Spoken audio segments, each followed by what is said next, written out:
Welcome to the Emerald Athlete Podcast. I'm your host, Chrissy Doyle, and on this podcast I speak to different Irish athletes about their highs, their lows, biggest battles, biggest successes, and why they fell in love with their sport.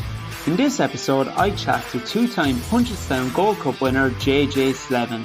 JJ chats about his best wins, favourite jockey, and the challenges jockeys face with being the correct weight for racing.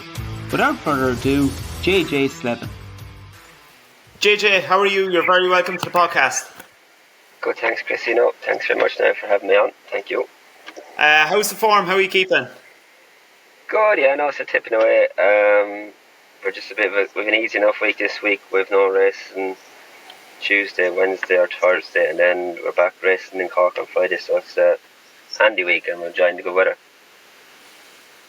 Very nice, yeah. And you know when you get a bit of a break like that, JJ, but would you be tipping around on riding around the horses, or would you just take the break or just do little, or what would you do? So I still ride out every morning. Obviously you have to be in certain yards, so be either in Joseph's or Martin Brazel on the Curragh, or Willie Mullins or Stuart Crawford maybe up the north, so we still do there either one in place in the morning, and then the afternoons is pretty free. So I'm just back home now in Wexford here, watching my father turn a bit of hay there in Davistown. So go back home now and we'll do he's turning the hay today, so I'm doing a few horses at home when I'm done this call. So that's the story for today. Trying to avoid as much work as you can, I'd say. I'm good enough at that, unfortunately, yeah. So, I'm not much good with the tractor, so I just stay with the horses. So I let him do it. Yeah, let him take it over. And JJ, I always wondered, because for, let's say, I don't know, a hurler, let's say, for training, would go to his trainings during the week and do his gym sessions and stuff like that. What's a typical day for a jockey? You know, what would you get after? Yeah, so the main thing, Chrissy, I suppose, is we have early starts usually. So my early start to be 5 o'clock and be on the Curragh for 6:30. So I just get up and obviously ride out nearly every morning. Usually ride out till about 12:15, 1 o'clock, and then this time of the year the racing is usually evening meetings, so go on home, get changed, or go get a shower and go racing then. And in the winter then obviously the racing starts much earlier, so we've less time to ride out, but we usually just obviously finish up earlier and go racing then. But when we're not, there's no racing on, you have a free hand to really do what you want in the afternoon, so I usually keep myself plenty busy and usually come back home to Wexford when I'm not racing, so and take away at home there, do something with horses usually at home. Very good. And would there be a select few horses that you would ride, like would jockeys have their own set horse they go out on each day, or is that interchangeable, or what way does that kind of work? Yeah, it's usually pretty much interchangeable. I suppose if you're in the 1 yard every day, which I'm not, you would often have a set horse that you ride every day, because trainers do like to pair horses and jockeys up, and the jockey would have a connection with the horse at home. But when I'm in no yard really any more than 2 or 3 times a week, I could be riding any horse. So it's just, and then I suppose I want to get a feel for as many horses as I can. So it's nice to go around and ride different horses to get to know them at home, get to know their differences, you know. Yeah, and how do you feel about going around working with different trainers and on different horses? Do you like that instead of being in 1 yard all the time? Is that a good kind of dynamic for you?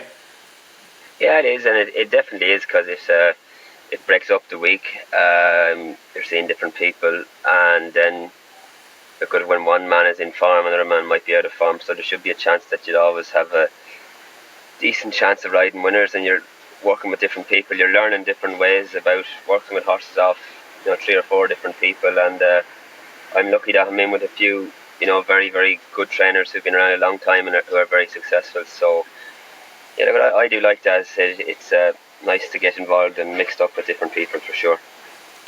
Yeah, because I'm just thinking, I know it's a totally different context, but I'm even thinking of a football player being able to work with Klopp, let's say, Alex Ferguson and Guardiola, and learning everything they can from them, and then being able to bring that onto the pitch. Like, that's a huge advantage for yourself. Like, it's really nice to be able to get that. Yeah, definitely. Like all trainers are different tactically and stuff, and you learn to ride different sorts of races for riding for different people, and you learn to adapt to each trainer's horses, and it is massive how different their horses would be. So it's definitely a big help, and I see it when you're working with different jockeys, and you learn off everybody as you go along, and you have to keep up in your game and improving the whole time. Yeah, and I have to say I love, because I not that I'm watching races every week, but I love the respect you have after races. You always seem to be like, I don't know, giving a little fist pump to one another, or kind of like a high five. There seems to be great respect among jockeys just generally, after races, regardless of where they come and stuff. Yeah, for sure.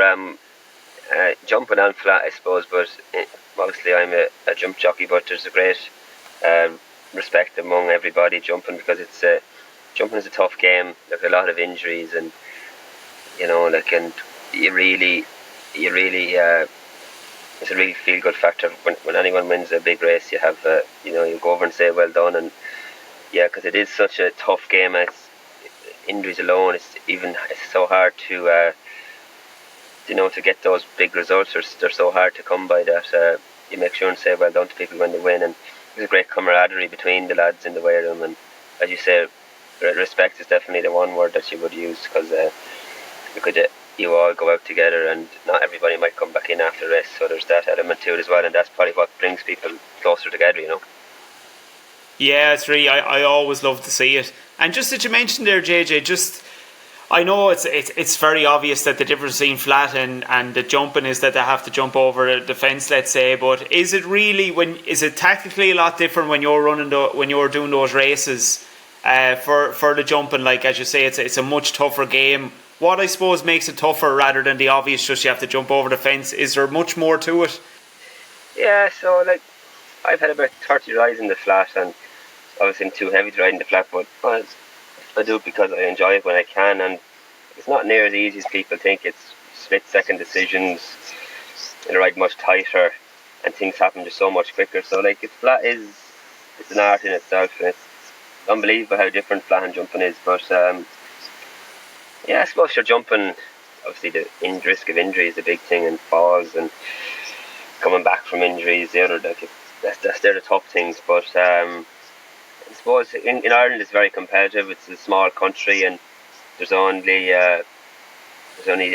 room for a certain amount of people to do really well at it. So that's the other thing. I suppose the other thing in Ireland in the last number of years, you have the rise, I suppose, the super trainer of William Mullins and Gordon Elliott in particular, and Henry de Bromhead. They've a massive number of very good horses. Where the people with 50 and 60 horses, those was loads of them at one stage. They're now probably either gone or down on numbers, and the bigger trainers are getting bigger. Where those middle-sized trainers are getting smaller or going out of game. So that makes it more difficult in Ireland. It was always difficult in Ireland to get going at, but at the present time it is difficult in particular, I think. Yeah, so like I suppose the bigger trainers then are getting, I suppose, the best horses, and as you say, the middleman then it's very hard to, I suppose, compete with that, with those horses that they actually have. Yeah, yeah. So in particular, that has a knock-on effect for jockeys, because those might have been one man who was riding the 50 or 60 horses for that middle trainer, where now those horses are in the care of one trainer, and that trainer has one or two or three jockeys who will ride them all. So it's got a knock-on effect for everybody, which makes it more difficult, Yeah, definitely makes it more difficult by the sounds of it as well. JJ, I wanted to talk to you about, because as well as myself at home, when you're young, you're throwing a hurling, you're throwing a Gaelic football, and it's nearly like that's your sport. How did you get into horse riding, or how did that come about for you? Was it I suppose a family influence, or how did you get into it?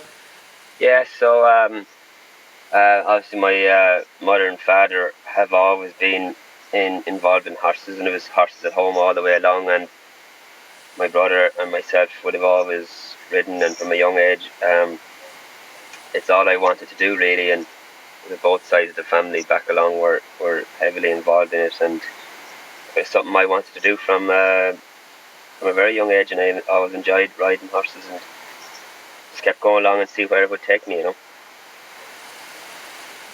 Yeah, and was it ever a difficult choice to pick between, I suppose, because I know you played a bit of hurling growing up as well, or did you always think that you were going to prioritise horse riding and that's the goal and what I really wanted to do? Yeah, so obviously, it was really, I played a bit of hurling and football, but wasn't much use at it really, but I enjoyed it, and racing was always something I wanted to do. We're always told at home that it was not easy to make a living out of riding horses, and obviously done my leaving and went to college and done all that, and then I always wanted something to fall back on, and when I was done all that I said I'd give the riding a go full time and see where it took me, so that was the plan all the way along, and so we're still going at it, thankfully. Yeah, fair play. It definitely takes a lot of work, because not everybody can ride in the races you do and become that professional jockey. It's much harder than I suppose than what people would think. And what's that road like, JJ, from I suppose amateur to professional? Because I would know in other sports sense, let's say maybe or soccer and stuff like that, but what's it like from a jockey's point of view? Is it really a tough road, I suppose? Yeah, we're lucky in Ireland that the amateur scene is very strong. We've always, throughout the years, have amateurs who are just as good as the professionals, but they're probably a little bit heavier maybe than the professionals, so they were able to stay riding as an amateur. But then obviously there's a bit of a crossover. I changed 9 years ago. I suppose I probably weren't massively successful as an amateur, getting plenty of rides, but probably had 50 winners as an amateur maybe, so I was doing okay without, the main reason I would have turned was that probably weren't doing as well as I wanted to or hoped, and I had nothing to lose by turning amateur, where there's probably lads who are very successful amateurs, they're making a nice living out of it, so if they had turned and it didn't happen for them, they probably would be taking a backward step, where I had nothing to lose at the time and was willing to take the chance and turn and see how we got on, and look, I had a lot of experience when I turned, and a £7 claim, which is a help, and thankfully it's, I've been happy enough with the decision ever since, Yeah, absolutely, and I'm glad you pointed out as well, because I suppose everybody sometimes think that it's an easy story, or some lads go for it and everyone gets it. Like, there are some lads that go and it just doesn't work out for them. And tell me, just for my own curiosity, like, regards the weight thing, because I know it's very important. Is it less spuds on the plate, or is it as simple as that, or how does it work, or how do you manage that? Yeah, I'm lucky that I'm not too heavy or not too big, so I don't have to mind it too much, which is a big help, but for some people it is a real struggle.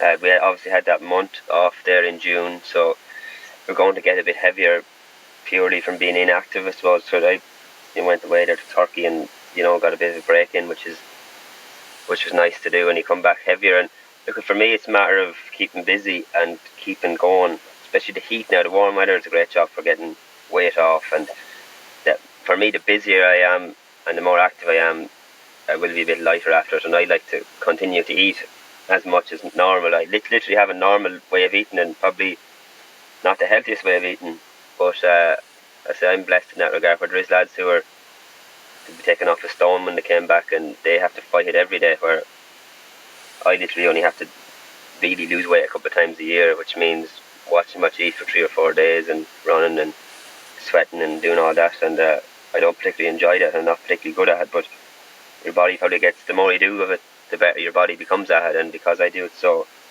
infrequently, I find it very tough, but I'm blessed in that regard, to share that I don't struggle too much.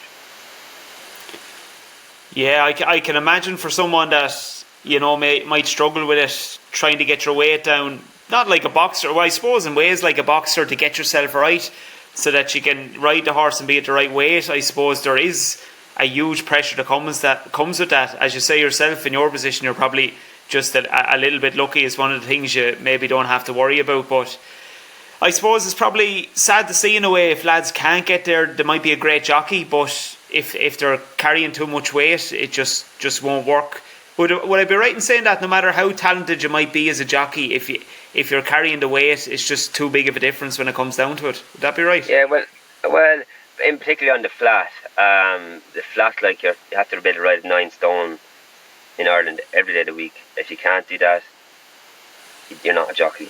And I've seen some very good flat jockeys who have had to, stop riding because of weight and stop riding young and very, very successful people. And over jumping is not as bad, but on the flat in particular, it is a real problem. And so we've lost the saunas in Ireland now. They took them away during COVID and they haven't came back, and that's probably made life difficult for jockeys who were used to sweating at the wrists every day, 3 and 4 pounds, and with those gone now, it makes life difficult, Yeah, 9 stone, JJ. I can't get over that. I had an estimate in my head and it was more towards 10 stone, but 9 stone that's very, very light. So in Ireland, on the flat, the minimum weight is 8'7". It's one of the heaviest in Europe, I'd say. In England, it's probably, it was 7'12". It's probably 8 stone now. And in America, you want to be under 8 stone every day of the week. But if you don't ride at 9 stone in Ireland every day, you're not going to be a flat jockey. You're limiting yourself big time with rides, Well, JJ, I'm not a jockey, but I can tell you I'd be under severe pressure. If that was my game, I would be under so much pressure. That's a lot of commitment and discipline. I've even more respect for it now, really, after hearing that. But the minimum weight jumping is 10 stone. It was 9-10 in Ireland, but it's 10 stone at the minute, and you wouldn't have to do that very often. But so it's 10 stone jumping on the heavier, so not as bad. Yeah, and I even hear when you were saying maximum and minimum there's definitely lads thinking they want the little edge, or the little percent, that'd be even thinking to get lower than as they can to get the little advantage. Yeah, I think that's absolutely mad, but obviously that's the weight and that's the standard for it. I absolutely find that crazy. JJ, you've obviously had lots of great winners, but is there a winner, I suppose, that stands out for you, your favourite winner that you've had? Yeah, so I think Fastorslow winning the Punchestown Gold Cup last year was a particularly sweet winner, because obviously I'd ridden him in the Gold Cup in Cheltenham and fell off him, and it was a bad day. And then to come back and make up for it not make up for it, but the win in Punchestown was massive. And he's a horse I love riding. He's a very, very good horse. Unreal, and that's a really great story to be able to tell too, because obviously you can have your disappointments where it doesn't work out, but I suppose to come back, ride the same horse and get over the line and win is definitely special for you. Yeah, look, it's obviously been very, very lucky to come across him, because he's competing at the highest level. He's taken on the best chasers around and giving them a very good run, or beating them most of the time. And he's a real favourite of mine. I really enjoy riding him. And look, he obviously got a hold up last year, but hopefully he'll be back now again for the coming winter, and there'll be more days to be had ahead with him in the future, hopefully. Yeah, hopefully so. You'll have many more wins. And tell me, JJ, because I often wonder this, because I honestly don't know, and you're definitely going to be the right person to tell me how much influence, because you'll have a great horse, let's say, with great potential, but how much does the jockey influence a great horse? Like, does it really play a big part, or is it sometimes this horse is so good, if you've any bit of a go about you as a jockey, that you should get the horse over the line? Or what would your take on it be? Yeah, well, I think in the case of a horse with the likes of your Fastorslow, I think if anyone rides him, I'd say 95% of the time he'll win. He's very, very good. But look, in a smaller race or lesser horse, a person that I often think by knowing a horse is a big advantage, and you should only have to ride a horse once in a race to get to know them. You should be able to work them out after that, but that can win you a race the odd time, and knowing tracks and ground and biases here and there will the odd time win you a race, but the most of the time the best horse usually wins, and if you're on the best horse you'll win. That's, I'd say, as I said, 95% of the time I say that is the case, but there is the odd occasion where the jockey will make the difference, but it's not as often as people think, I'd say. Yeah, I've always wondered that. I've always found it very intriguing to know, like, how much does the jockey kind of have the influence on the horse. And did you know with Fastorslow, I suppose, the first, after riding it around once or a race, did you notice or know that this horse is good or special? Would you get that a lot, where you just know this horse is going to be good? Yeah, well, with Fastorslow, they're very rare, but he felt like a machine from a very early stage. He gave me an unbelievable feel. For me, the big thing is speed. With a good horse is the ability to be able to travel at a high tempo and find that easy. That's what separates the good horse from the very good horse, and he gave me a great feel all the way along. I was always very excited about him from the get-go, and thankfully he's been able to fulfill the promise that he showed when I first got to know him early on, Yeah, and JJ, it's something, because I was so curious about about horse racing, because it's one of those I wouldn't feel like I'm an expert in, so that's why I love asking these type of questions. Before a race, would you have in your head that you're going to stay with the pack, go out in front, take it easy at the back? Are all these things going through your head before a race? I've always wondered, or does it just kind of happen as the race goes on? Yeah, well, so I know what horses I'm riding for Friday. The declarations are done now. Today they're done. They come out at 10:30, and the final time to declare a jockey is 12 o'clock. So I know I have 4 rides on Friday. I know each ride what horse it is now, and tomorrow night I look at if I haven't ridden them before, only one of them I have ridden in the past. So the other 3 horses, I look at their last few races, see how they performed and see what they look like, and then I'll go to the races, and if I see a jockey that's ridden the horse in the past, most of the time I'll have a quiet word with them and see if they'll give me a bit of help, a bit of feedback. Then I'll read the newspaper, that'll give you a guideline into where the speed is going to be in the race, and you'll factor in what position you want to be in around that. And then I'll look at the betting, what's fancied, maybe what horse is being backed in, and that'll guide it as well. And then obviously you talk to your trainer and owner, and they might have an idea what they want to do, and you work around them as much as that, and really. But I always like to have that knowledge of my own homework in the background. So JJ, I suppose, is there any race you're looking forward in the future, or that's an aim for yourself that you'd like to win?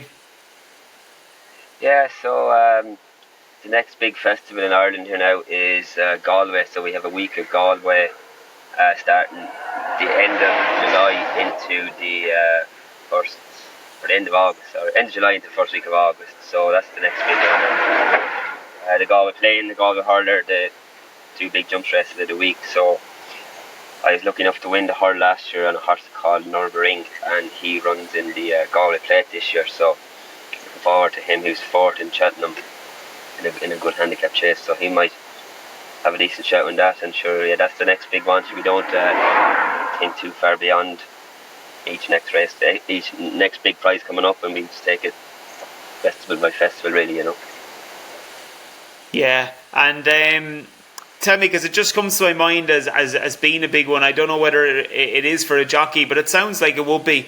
I think you've won 2 Grand Nationals. Was that a great feeling, JJ, to win a Grand National?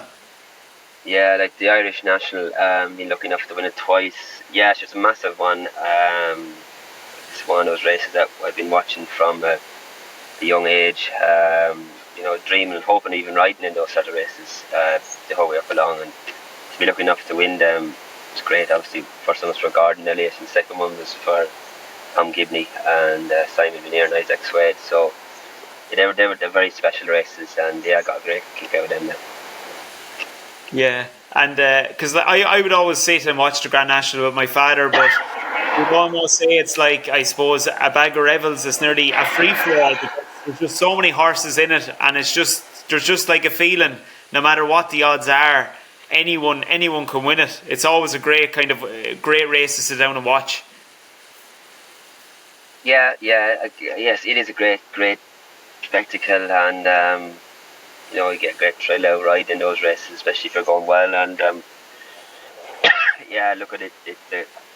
As you say, the whole country's watching those sort of races. People that, thankfully in Ireland, nearly everybody has an interest in watching racing. It's almost like the hurling, So look at people who only watch occasionally will be watching on those days, and they're the days that people that are doing it day in, day out, they're the days you want to win on, Yeah. It's always it always feels like a special one. So I'd say winning it twice is a really special and great feeling for you. JJ, I want to ask you one last question, because it's just something that I ask everybody really, that I'd really like to know. Growing up, I suppose, or even when you got into it, I suppose, is there any jockey that you I suppose aspired to or looked up to and thought, I'd like to follow in his footsteps, or you'd, I suppose, great admiration for? Yeah, so look, I've watched this from the age of 5 or 6, as long as I can remember, all the way up along flat and national hunt racing. So Michael Kinnan was a brilliant flat jockey, 13 times Irish champion. Very, very strong, tactically very aware, very tidy, very neat on a horse. I watched him very closely. Charlie Swan, 10 times Irish champion jockey. He was just coming to the end of his career when I was, really can remember really. Same in the tactical genius, Rod Isterbrack. So when I watched him, obviously Ruby Walsh was, lucky enough to ride with Ruby. Ruby was phenomenal, great horseman, very strong.